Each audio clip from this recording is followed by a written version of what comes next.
પ્રથમ જ્યોતિર્લિંગ સોમનાથ મહાદેવ મંદિરમાં આજથી અતિ પાવન અતિરુદ્ર મહાયજ્ઞનો શુભારંભ થયો છે। મંદિરની યજ્ઞશાળામાં શરૂ થયેલ આ વિશાળ યજ્ઞ શિવ આરાધનાનું સૌથી મહત્વનું અનુષ્ઠાન ગણાય છે।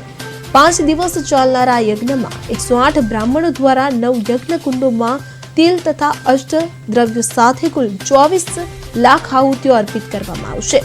યજમાન પરિવારો બ્રાહ્મણો સાથે આ વિશાળ વિધિમાં સામેલ થશે।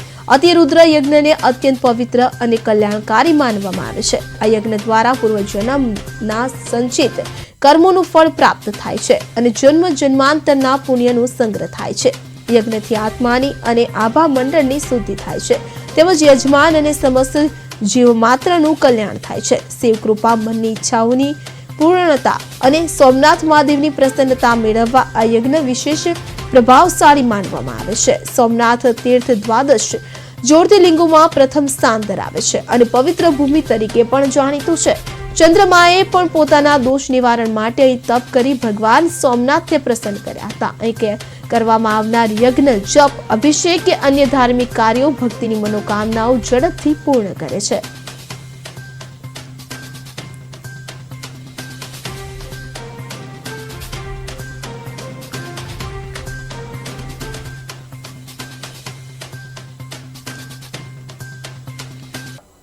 મારું નામ પિયુષ જાની છે।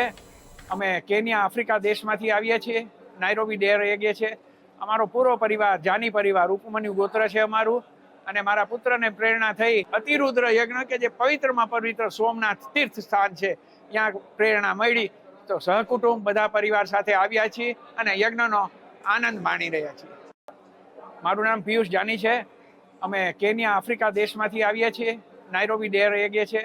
અમારો પૂરો પરિવાર જાની પરિવાર ઉપમન્યુ ગોત્ર છે અમારું।